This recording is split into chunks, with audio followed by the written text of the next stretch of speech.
Well, I want to thank Theater Odyssey for inviting me to introduce my friend Arthur Kopit. But I do want to first thank Theater Odyssey for the good work that they do and are doing for playwrights. Writing plays is a very difficult way to spend your time, and this organization supports Sarasota writers like no other organization in our community. Arthur has spent multiple residencies at the Hermitage. He keeps coming back. I don't exactly know how he does that, but I keep looking at the calendar, and there he is. But I take it, and we all take it as good news. And while we try not to have favorites, Arthur's one of our favorites. Here's what I can tell you about Arthur. The Hermitage doesn't yet provide meals to our artists, so they cook their own meals. And I can tell you that cooking is not Arthur's hallmark, shall we say. However, bartending is kind of appropriate for writers, is his specialty. Daiquiris, killer. Arthur's first day of a residency usually involves a negotiation with any of the cooks in residence so that he provides bartending services in trade for dinner. But to me, the one thing that distinguishes Arthur and what makes him so appropriate for Theater Odyssey tonight is his work with the Lark Theater Company. Arthur is the head of the Lark's Rita Goldberg Playwrights Unit, which has been responsible for the development of many new plays. Arthur is a teacher and a mentor. He believes in playwrights, in the power of live theater, and is his responsibility to pass his craft on to the future generations. He's a natural raconteur, a skill that has served him and his audience through the years so well. And as you are about to find out, he's just a great guy. Ladies and gentlemen, Arthur Kopit.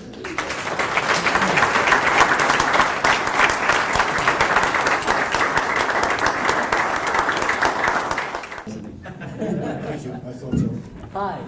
I had the privilege of getting a chance to sit and talk with Arthur during dinner, and one of the things we talked about, we set up the scene of this show talking about it's in the Dakotas at the Standing Rock Reservation in 1886. And if you've been reading the newspapers this week, you'll notice that the Sioux tribe is up in protest in Standing Rock Reservation in the Dakotas in 2016. How do you feel about that?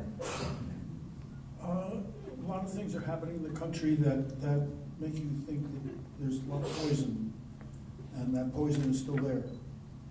And it is remarkable. It's like the same thing that happened in the past. This is our land. No, it was the Native Americans saying, well, we've taken it, and we're going to keep it, and we're more powerful than you. And it's ugly what's happening. Thank you. Now, we've sent some questions to Arthur that we gathered from a lot of you out in the audience, and he knows he's going to be asked these questions, so he's rehearsed as usual. Writing in Better ask them in the same sequence. Or I did. I kept in the same sequence.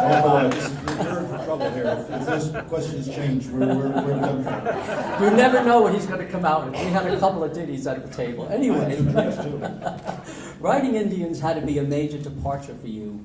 What triggered the idea, and what were the challenges you faced in research and writing? It was actually it's quite an amazing story. During Vietnam, and I had seen a lot of anti-Vietnam plays, and I was opposed to the war, but I hated those plays because they were speaking to an audience that already knew what it was about, and they were speaking to the converted, and they were obvious. I much would have preferred a play which was pro-Vietnam, but nobody did that for good reason. But I was up in Vermont at the time, and I was working on a novel because I had a successful play, and somebody said they'll pay you money to write a novel. I recently found the pages of the novel. It's really good that I put it aside. And I was up there, though, at this ski house. My friends would come up on the weekend. I was there all week, and I'd write in the morning, and then I'd ski in the afternoon. It was a nice time. And I went into southern Vermont, in Brattleboro, and I went to get the New York Times. I worked in the morning, and I came back to have lunch. But I also got a piece of music. I think it's Charles Ives' Second Symphony, which has come out. And I loved Ives' music. And I opened the newspaper, went back home to read, brought a sandwich. I was going to read the Times and listen to Ives. And there was a piece in it, not in the beginning of the page, halfway through, about a terrible incident that had happened in Saigon, and that soldiers had said that there were Viet Cong in a truck going through the street. And they opened fire on the truck. There were no Viet Cong in the truck, but they killed the people in the truck. They then went up into a hospital, and they started shooting people who were in the bed. I mean, it was insane. They just went crazy. And they shot people who were just not Viet Cong. They were just patients in a hospital. The incident passed very quickly, and General Westmoreland was asked about this incident, and he said that it was something that happens in war. Our hearts go out to the innocent victims of this, which is a quote in the play. Well, while I was reading that amazing, terrible, horrific story, tucked back in the Times toward the end, I was listening to the Ives music, and Ives often had two conflicting orchestras, and one orchestra is playing patriotic music, beautiful Columbia, the Gem of the Ocean, Camp in the Old Tent Ground, Tenting in the Old Campground. But at the same time, there's another orchestra coming, so you have this beautiful music, and then the dissonance comes in.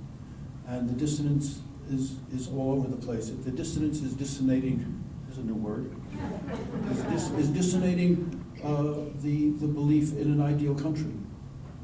And while I was reading this piece, I'm still knowing exactly, I'm even feeling the moment. I thought that it's about cowboys and Indians. Because I knew that the Vietnam War was not about what we said it was. It was something else.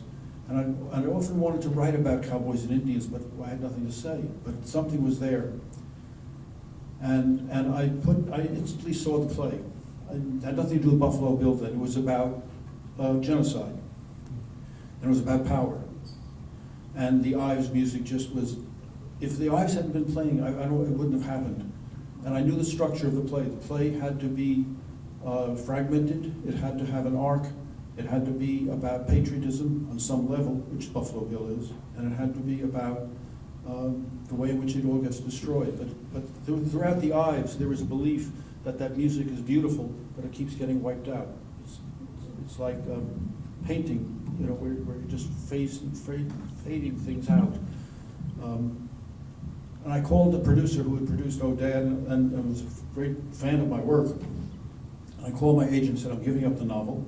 I said, I want to write a play about the Indians, and I'm putting this down. And he said, we'll back you on that. And so what I did was that I went right away to primary sources. I wasn't going to just write what I knew. And I began to realize very quickly, went into research, that what I thought I knew about the West had nothing to do with it. And how Western films were fascinating lies, and the way it really happened, and what it was like in those towns, and what it was like. And I read documents, and along the way, I wasn't worried about how I would focus the play, because I had the structure, and it was from Ives. And it was that Westmoreland's speech would be there toward the end. And then I came across Buffalo Bill, whom I knew about. I'd never seen him. And I saw there was the person who had inadvertently created great damage to the country. He believed in the country. He was a good man, absolutely good man. And everything he tried to do to help the Indians made things worse in a way. So that's what it was, and that's how it began. And it was a remarkable piece in playwriting, in research. There's a difference between research heaven and research hell. And it's a very fine difference. And if you don't know the difference, you can get into trouble. And you have to know what you're looking for. Because if you just start reading the history of the West, oh, this is fascinating, you just go off. I knew what I was looking for. And when I came across that, and I was going to the original documents, and when I came across the scene that you saw, which came from that, which was the senators going out to the Indian reservation to do this, and Sitting Bull speaking, a lot of that is from Sitting Bull. Buffalo Bill was not there, but he became a friend of them all. That's how it began. What brought you to playwriting as opposed to any other form of creative expression? And how is the writing of a play different from other types of writing? I was at college. I went to Harvard thinking I'd be an engineer. Not really sure why, but I had a cousin who was an engineer in solar engineering, and so I was going to do that. I'm going to tell you, all right, the first day, my life changed on the first day of classes, and it was an epiphany. I got 2 800s on the college board, so I was in the top 150% or something. I mean, you know, and I thought I'm the best one, but I took an advanced calculus class, and I look around the class and say, oh, there's other people who got 800s on their boards too. I'm in a little trouble. So I was sitting there, and the professor asked a question about coordinate systems, Cartesian coordinates and non-Cartesian coordinates. And what I often did in class, and I realized when this incident happened that I probably did this in high school, I would get up and say something, and the teacher had no idea what I was saying, but he figured that I knew what I was saying, and I would get an A. So I made some statement about the coordinate systems to this professor, and his jaw dropped, and he said, young man, you have a lot to learn. And I realized I got to drop this class. It was terrible. Oh my God. And I realized I really didn't know what I was talking about. So I sat down, and then he says he's going to hand out a test, the blue book, to see how we all do. So I'm very excited because I do really well at tests. And I look around, I see that these other people who think they do well at tests too. I see, this is interesting. Small class, maybe about 20, about 8 of them, not quite half, are Asian. I'd gone to a high school where there were Italian and mafia, they came from mafia. It was wonderful. There were a few Asian, but not many. But I'm in a different place here because they're really smart, and I'm really smart, but I'm not the only smart person in this room. What am I going to do? So the test comes, and I'm sitting at the test, at the table. The test is there, and I can't wait to open the test. And I look around the room. I'm ready to open the test and go at it. And a couple of black students, a couple of white students, we're all sitting like me like this. The Asian students were not sitting like that. I see them all, and they're all relaxed. They're all like this. And they're holding the test, and I suddenly have an epiphany. I realize that to me, the test was always an enemy that I would beat in combat. And to them, the test was a friend that they would embrace, that would reveal the answer. And I said, that's the way to do it. And I can't do that. I'll never be really important in math. It's not good. But I see that room. They're sitting very calmly, and they're going to open the book, and they're going to look, they're going to do it. I'm going to tear the book open and do it. And they looked at it differently, and I thought, this is not a field for me. So I go back to my room, I'm going to drop the subject, and I open up the Harvard catalog to see what I'll take. And I see that they have pages and pages of courses in writing fiction, and you get credit for it. And I realized that if I had been taking a course in fiction writing, I would have gotten an A for what I had said when I answered the question on the coordinate systems, not an F. But I also believe, absolutely, I'm not kidding, I believe that this was an experiment by Harvard, because anyone would take a course in writing fiction for nothing. I would have done this for nothing. They're going to give credit. I better take it this year, or else it's going to be gone.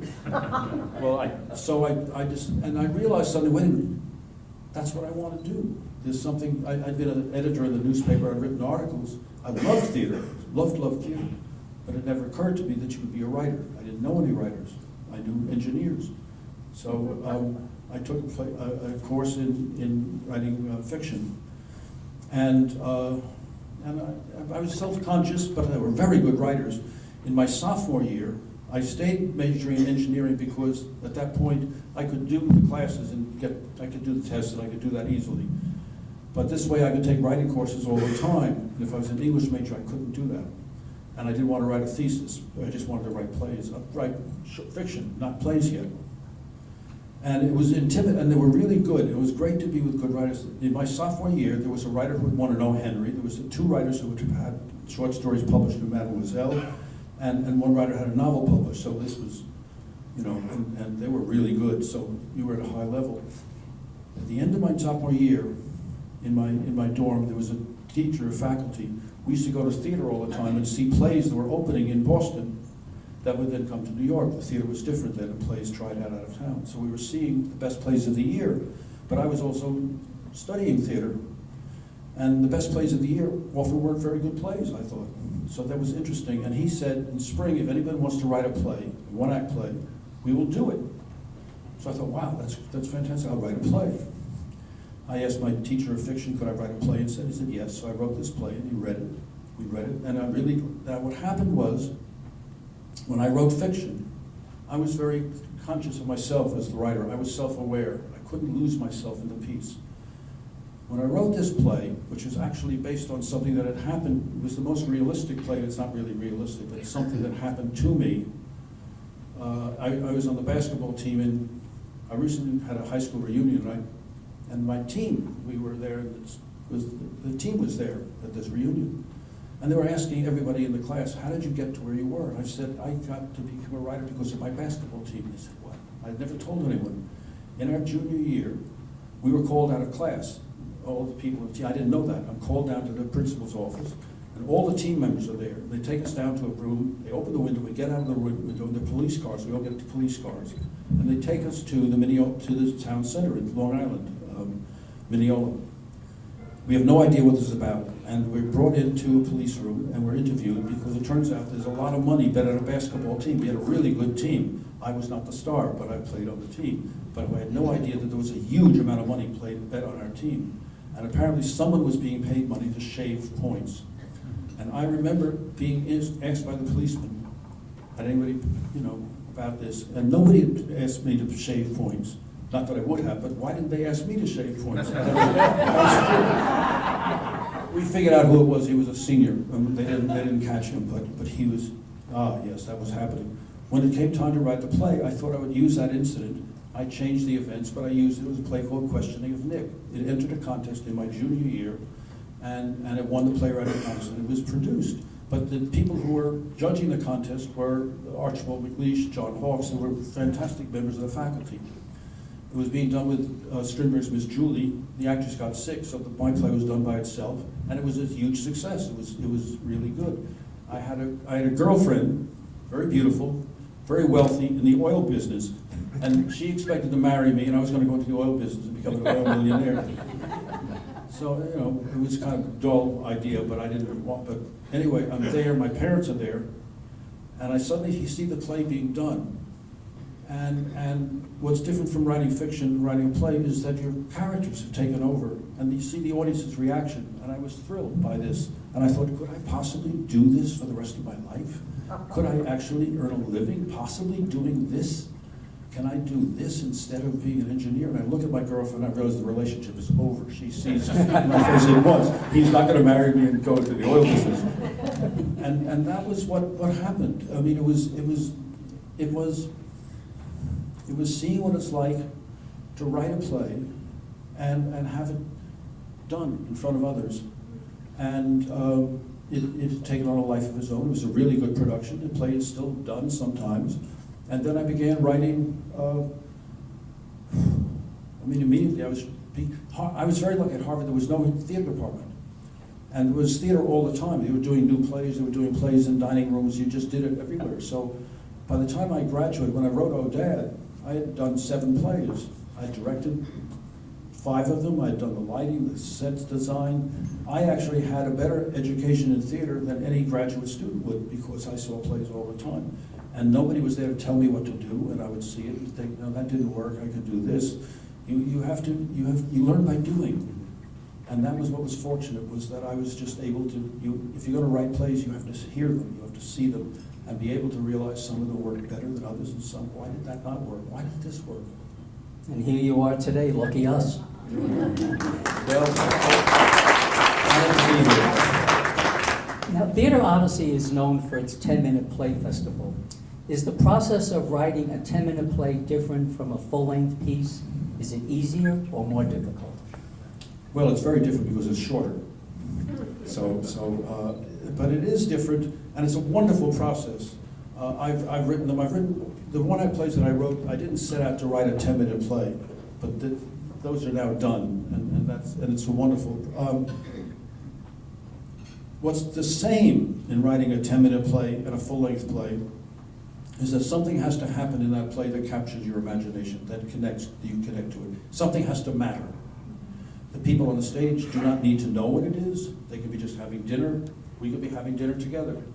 We're just having lunch, easy time, there it is. We don't know something's going to happen. Something happens in that changes us in some way. It doesn't mean that you die, doesn't mean, it's just a change. The 10-minute play, the short one-act play, is very compressed, and it's often about time. Time is involved in it. Thornton Wilder's there's Long Christmas Dinner. It's about 15 minutes. Amazing, but it's about time, and it's often about loneliness. So in writing it, what's wonderful for playwrights is that it doesn't take a long time, and you can see it, and if it doesn't work, you'll learn something, and if it does work, why did it work? It's very hard to learn how to write plays from writing plays. What you learn is how to write that play. It's very particular. There's no one way. Going by the rules does not help. It's a very bad idea. You see plays, you learn plays, you find out what they are. The short play is about focus, and when they don't, if you do 10-minute plays, and of those 10 plays, 2 or 3 of them work, I would bet you that they all work for the same reason. You're connected to it. What happened in that play mattered, changed the people in some way. They may not know how it changed them, what the change will do. You don't have to show a beginning, middle, and end. It can be the middle, where you think, how did they get here? Where's this going to go? It could be the end. How did they get here? It can be the beginning, and you think, oh my God, where's this going to go?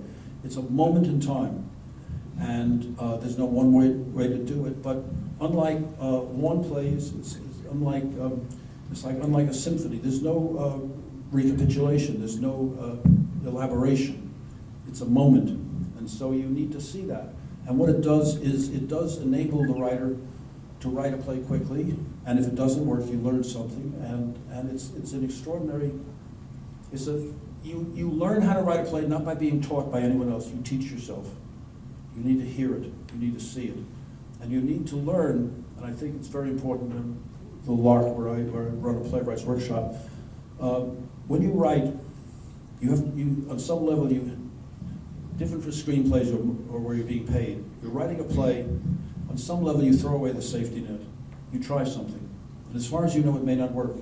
You have to know that if it didn't work, it's okay. But sometimes you think it didn't work and it does work. This is not like brain surgery where you better know what you're doing at all the moments. You both know and you don't know. It's a very strange situation to be in. You have to trust your intuition, but you also have developed a sense of craft. You begin to develop a sense of, when am I bullshitting? When am I just treading water? There are writers who will begin plays at the LARC, and they're very good writers, but they don't know what the play is about. So they're writing a scene, they're writing scenes, they're writing scenes, they've seen the scenes, they've seen the scenes, so there it is. That's what it's about. Now they know where to go. You begin to know, where does it focus? Where does this center of it? Where's the core of this? Where does it matter? It's not because it's a melodramatic event. It could be melodramatic, it doesn't matter. Where does something happen that you didn't anticipate? And often it will take you by surprise, and that's when it's really good. So it's a wonderful form to work on. Yeah, what a great direction. All of you playwrights out there, think of what he said, a moment in time. That's the key, I think. Yeah, I mean, it is concentrated. So it doesn't mean that you only have one scene, but it is a moment that the one-act play could lead to a full-length play, but a short 10-minute play, the ones that are really good, and they can be anything. You could have a play that covers all of history, but that's a moment. If you did that, if you have a play that covers an entire human experience in 10 minutes, which you could do, I don't know how to do it, but you could see it. But I know if it was done, it would be a moment in time. The person would have seen, this is what it is. It's all one thing. Boom, boom, boom, boom, boom, boom, boom, boom, boom, boom, boom, boom, boom. There it is. What a great thing for actors out there, too, capturing a moment in time. That's great. I'm aware that you have strong feelings about the teaching of writing. Many people are turning to writing for the first time now that they have time in their life to pursue their interests. How would you advise them to start? Who should they work with? Who should mentor them? You want a mentor who doesn't tell you exactly what you're doing wrong or what you're doing right. Be careful. I fully believe there is no one right answer. And you can someone can tell you something, but just let it go in and go out. Did it work for me? Did it not? Sometimes somebody will say something that works today, didn't work today, but it does 2 days later. You get it's not learning by rules. I think the key to it is you have to hear your work done. You have to work with actors, work with different actors, Get the audience response. Don't do it only for friends because they'll encourage you no matter what. Try to do it in front of people who care about theater and they don't like it. It's you teaching yourself. You're learning by doing, and sometimes it will work and sometimes it doesn't. And you will come across people who understand why it doesn't work, why it did work. But be wary if somebody says, this is how a play is done. This is what you do. Sometimes, absolutely, it is correct. They'll say, you know what, trim the speech a bit here, take this out, move this, that will work. They can edit it. When you get to the editing point. In the first drafts, don't worry about that. Your 10-minute play can be 23 minutes long, 20 minutes, 18, 15, 7. What is the final, don't worry too much about the structure. What is the thing that's happening? And then you trim it down. A 10-minute play can be 8 minutes or 11 minutes or 12 minutes. It doesn't have to be 10. What if you run out of energy at 9 minutes? Stop it, you know. So it's you learn by doing. Playwrights generally adhere to playwriting rules in terms of structure and story development. When is it the right time to break those standard rules? Right away. Stop it. Don't do it. But the rules are simple. You're going to do something on a stage, and the audience is going to be somewhere else. I guess that's it. The actors probably have to learn their lines. Different plays are written in different styles. There's nothing wrong with a well-made play, a farce. Read everyone. See plays. Go see the same play several times. Why did I like that? What does Pinter do? If you don't, it doesn't matter if you may not like Chekhov. That's okay. Chekhov got bad reviews when he's, you know. I mean, it's very personal. Why does it matter to you? And sometimes what it requires is finding a director who you connect to, actors you connect to, and a play that you finally make it where it works. This one worked. Why did this play work when my 5 previous plays didn't? There's no, you can't, you just do it. And it's very tough. It's not like in screenwriting, there are things, you better know the format, you know how to do it, they count the pages, 1 page a minute, they'll do, you know, in plays it's not the same thing. Most of the good playwrights today are writing plays that are not quite like anyone else's, and you just try something. You just try it, and don't worry if it doesn't work. You really can't worry about it if it doesn't work. You've written the book for a few musicals. 9, I loved it. Phantom, High Society. Were you approached to do that, or were they your idea? No, and how is the process different from writing a straight play?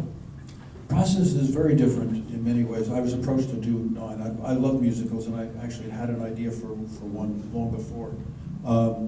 And I was approached to do it because of Tommy Tune seeing Wings, because it was 9. You needed to be both in the central character's mind, you needed to be in the past, you needed to be in fantasy. And in Wings, you were in the mind of a woman who had a stroke, and you saw the hospital through her eyes. In a musical, in many ways, writing for a book for a musical is more like writing for a screenplay. It's not, and if it's a play, it's my play. In a musical, it's our piece.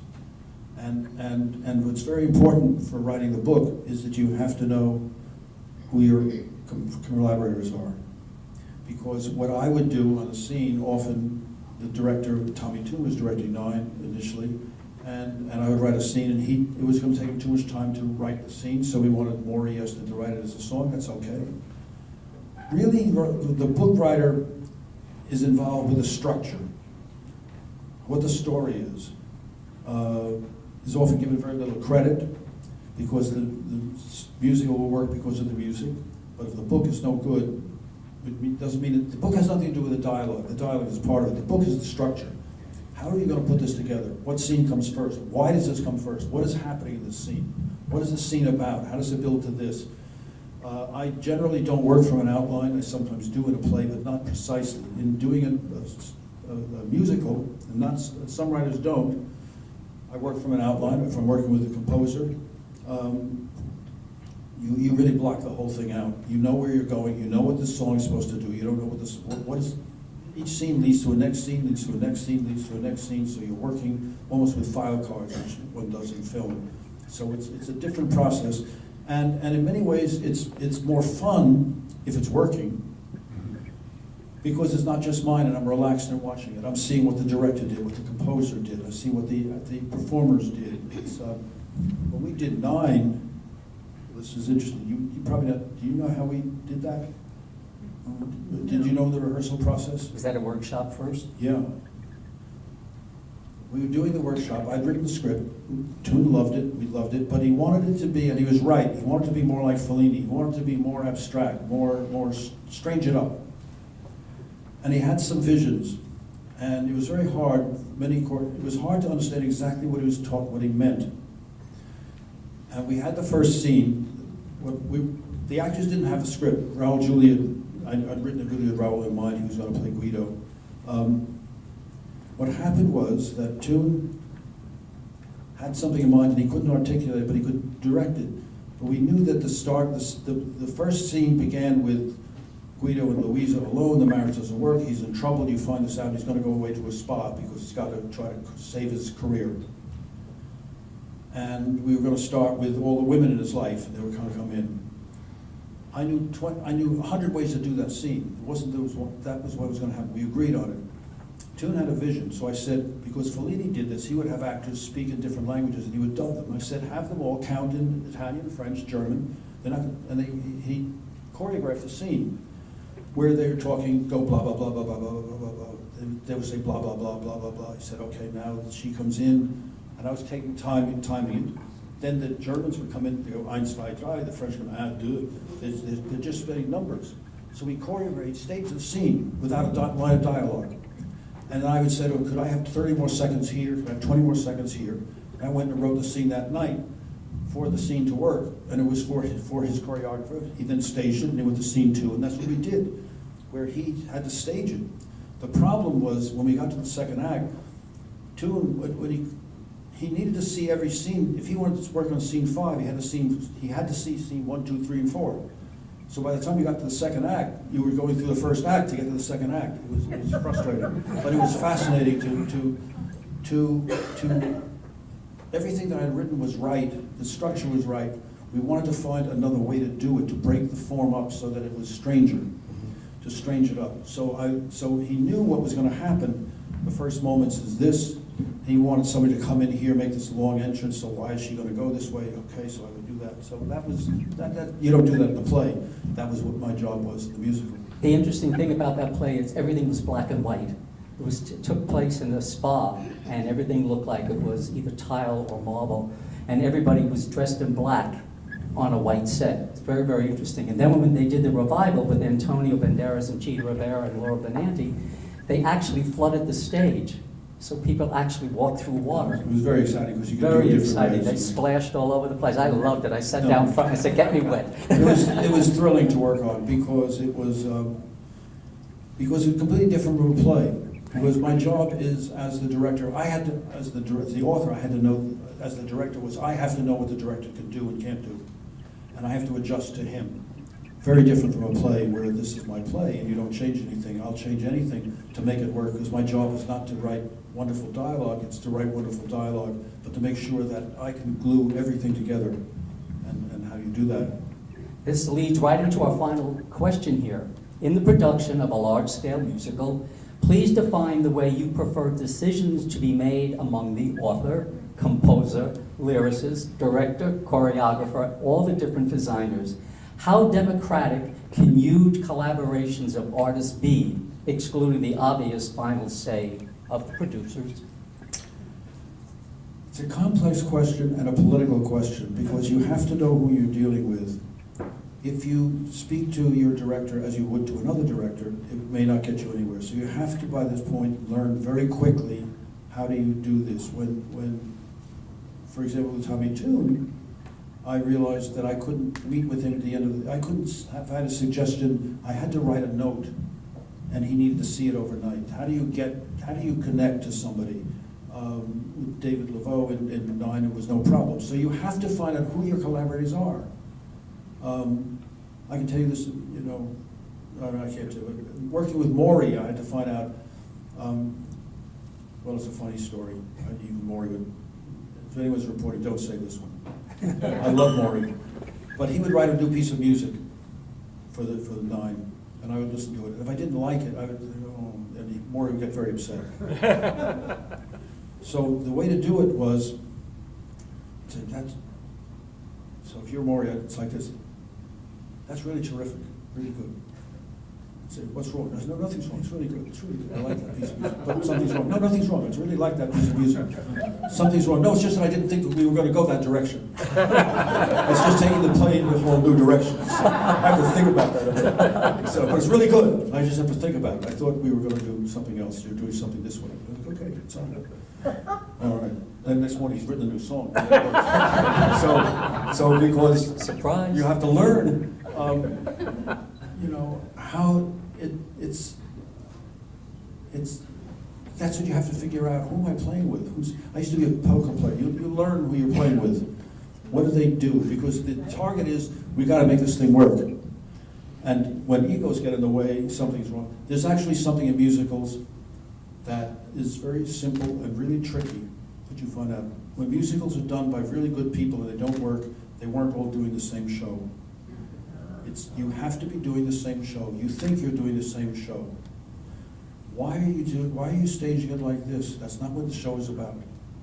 You have to, I'll tell you, there was a moment when Toon wanted to direct Nine, and Maury and I had the show, and we couldn't understand what he wanted. It was to be set in the early 1950s, and suddenly there were things happening in Brooklyn which had nothing to do with Nine, where women were going to strip clubs to see men strip.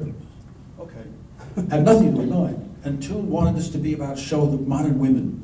We didn't understand what he wanted, and he was trying to explain it, and we couldn't figure it out. So we had a meeting with Toon, Maury and I, and then my agent, whom Toon respected, and everyone respected, because we thought we were going to have to drop the show, because I don't know what he wants anymore. He wants it to be modern. He wants it to be about today, women today. I said, okay.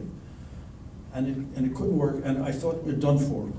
And then I remembered The Hustler, where I think it's Newman's, and he goes and he puts water on his face. And I said, excuse me, I went to the bathroom, I put water on I said, we can drop this show any moment, we'll find another director. I just put water on my face. I said, just take a deep breath. And I came back and I went to the table and I said, can I just tell you what I think the show is about? Toon said yes.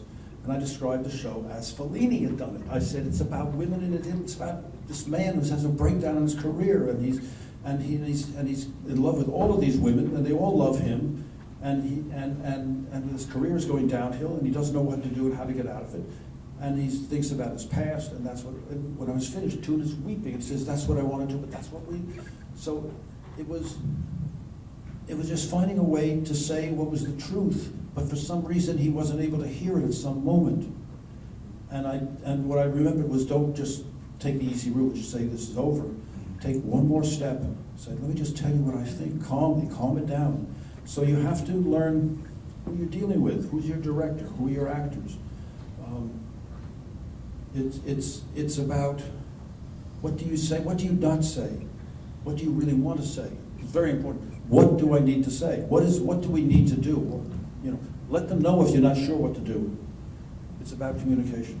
Yeah. I say, get all those principal players, excuse the pun, on the same page. Yes, right? exactly right. No, There you go. what's the page we're on? Yeah. No, but that's not the page I'm on. Exactly. That's not the show we're doing.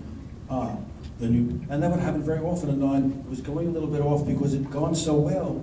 Toon thought, well, I want to try this, I want to try that, and it was going downhill. And we got it back on, but it was spooky.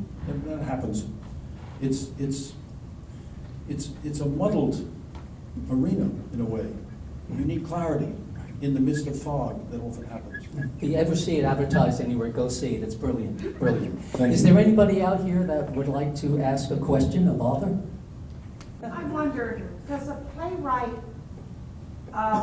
when he or she sits down to write that play, need to know the whole story of the play before he writes it? Or can a playwright, sit down, face the paper, and allow spontaneity to create the story, the plot, the whole mashugana? Can that happen? Yes, that can happen. Some writers don't know the ending when they begin. Some writers don't want to begin till they know the ending. It's certainly better if you know the ending, but sometimes you just jump in and you find where you're going. There's no one way to do it, and I think that I've begun plays where I don't know where it's going because I have you know, something is said, the characters, you begin to see what's happening. Sometimes, if you know too much, it can be stillborn, it can be so programmatic that the audience gets ahead of you. So planning something in too much detail for a play is not something that many writers do. In a musical, I'm plotting it out to some degree. You learn by doing. There's nothing wrong with just jumping in and seeing where it goes, but you need to have feedback, and the feedback is not. I'd be wary of showing a script and getting feedback just for somebody who's read the script. Reading a script tells me a lot, but it doesn't mean that the writer will learn anything. I would much prefer, we're in a room, I've read the script, I have some thoughts about it, let's hear it, let's talk about it, what did you think? Because when you hear the play read, if you have good actors, you learn something you didn't know just from reading it. Or the actors didn't do it and the play had other implications. So how do you begin the play and see where it takes you. And then at some point, hear it and see what's going on. It's not simple. It's not like, I want to put the plumbing into the house. How do I do it? Oh, you do this. It's not that simple. But you can just do it, is what I think. Yeah, great. Yes, Don? You've had some experience teaching at universities here and there. What have you learned from the experience of teaching, and what do you feel about the future of playwriting based on what you found in the classroom? When I hadn't been teaching for a while, maybe about 4 or 5 years, and then I taught at Hunter for the last 3 years in the MFA program, and one of the students said to me, we want to know how to rewrite plays. And I laughed. I said, I want to know that too. And she thought I was joking. And I told, on the Drama Guild, I told other playwrights, and I said, and they all laughed, there is no one right way to do it. And what I said to the student was, over the 2 years, you're going to learn how to rewrite, how you do it. Sometimes it works, sometimes it doesn't. But it is about seeing what you have to find out what you were doing. How do you learn this? It's not going to be a teacher telling you what to do. You guide somebody. Now, what I do when I taught playwriting was I always had actors come in. I don't really like playwrights reading their own work.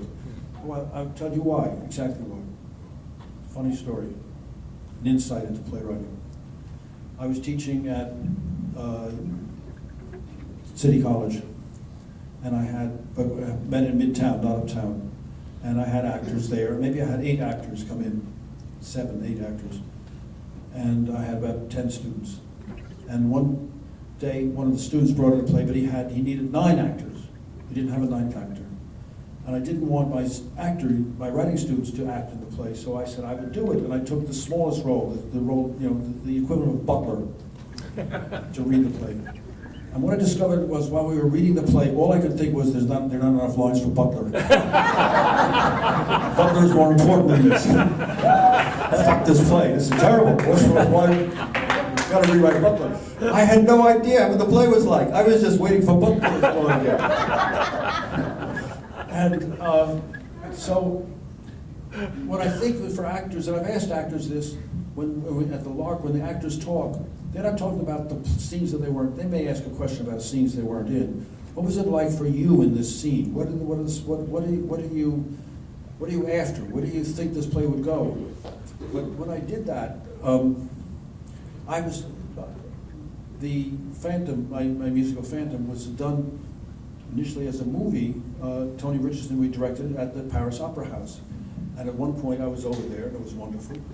And Tony asked me if I wanted to be in it, to play, and I'd get paid more money than just being my per diem. I'd be paid something. And I could be policeman, gendarme 1 or gendarme 2. Policeman 1 or policeman 2. We're going down the stairs, and either I get killed or the other one gets killed. The Phantom's about to appear. And I only have 1 or 2 lines. I don't want to know, do I do it in a French accent or do I not? I'm going to do this. And I'm doing this, and I'm getting ready to do it in the morning. And I think my line is the last man who came down here never returned, or something. And the other policeman says, that can't be true. Is that true? And something, that's it. But I'm about to do this, and I get there and I think, wait a minute. What about policeman 1, gendarme 1? What's my name? What's my relationship to Jean d'Arc 2? How could I do this? Who wrote this fucking thing? This is terrible. I'm Jean d'Arc 1. It's my name Jean-Pierre. I want to know the history of Jean-Pierre. I suddenly realized that I knew the story better than anyone else in the play. If you're going to do a poster or phantom, there's Jean d'Arc 1, the policeman's story. So there was, as an actor, I apologize to actors often if I called you policeman number 1 or policeman number 2. There's no walk-ons. Yes, it was what was our relation? When we did the scene, the actor was French, he spoke English, but I kept saying to him, "Do you wonder what our relationship is?" He said, "What the fuck is wrong with you?" I said, don't you think of it? You're gendarme 1, I'm gendarme 2, I'm gendarme 2. I mean, were we friends more? He said, "Who cares?" So I was not cut out to be an actor. Is there anybody else out here that'd like to ask a question? Okay. Please tell us what inspires you. Like top 3. What inspires you Yeah. to write? What inspires you? It's not something that I sit and think what will inspire me. It was, with Indians, it was the story. I needed to deal with it. With Wings, I was commissioned to write about, could I write something? My father had a stroke. He had died as a result, but he couldn't speak really.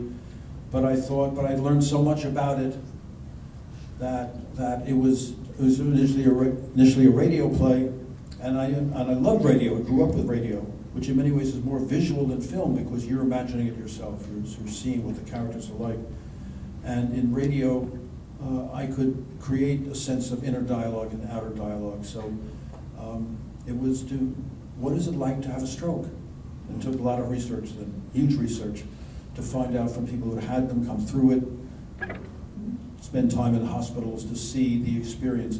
It was not to be about my father. And what inspired me was that actually there was a woman I'd met, and I'd gone to a speech therapy session my father was in when he was in hospital. He couldn't speak very much, but he was there. And I came in on the spring day, and there was a woman who was very beautiful, probably in her 50s. She looked all right. And she was asked, and I think it was May or June. Windows were open, there were leaves on the trees. And so she's asked what the season is. And she looks around and she guesses a season, and she guesses wrong. She says, is it winter? Is it fall? And she doesn't get it. And she is as sharp-eyed as you are or I am, and she can't get it. And she turns and looks to me and she says, "It's nuts, isn't it?" And I thought, oh my God. She was completely calm. She just thought, it's nuts. I can't tell what the season is. She knew, somewhere she knew, some part of her knew the season, but she couldn't get that. And then it turned out that, so that was it. And I left the room. My father left, and I said to a nurse, "Who is that woman?" And she said, "Come with me." And it took me to her room. And on the wall was a poster of this woman, much younger, in her 20s, at Floyd Bennett Field in Brooklyn, in Jodhpurs, standing by a biplane, a Curtiss Jenny.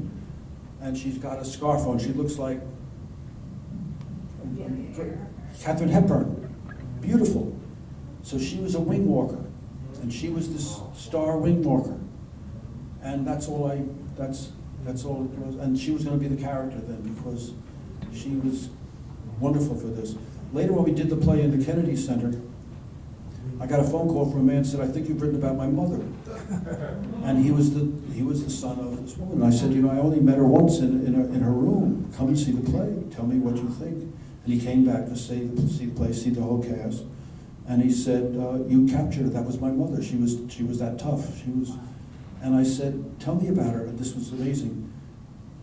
He said, "I found out what your birthday is." And I said, "Yes, May 10th. And he said, "That's my mother's birthday."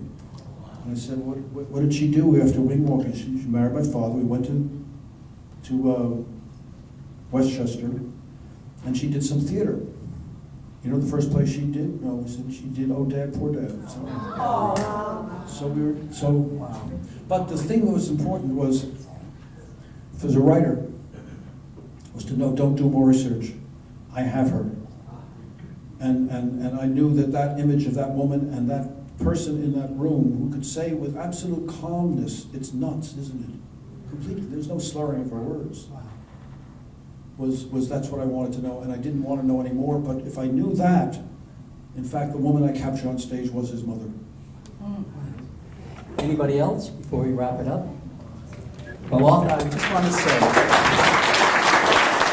you are fascinating. And we probably could sit here and listen to you all night long. Love your experiences, love your stories, and you're an inspiration to everybody. Well, I'm honored to be here, and for those who want to write plays, it is a constant mystery and a fascination. I don't know any playwright, any one playwright who can tell you why he's a playwright. I know screenwriters who will say, I write screenplays to make money, and you love theater. Why do you write plays? And if you're going to write plays, you should know that it's a very strange thing to do, and it's a powerful medium, and when it works, it works. And I applaud what you're doing, and it's wonderful. Thank you, sir. Thank you. Let's have a nice round of applause for Arthur Copeland, ladies and gentlemen. Thank you. Thank you.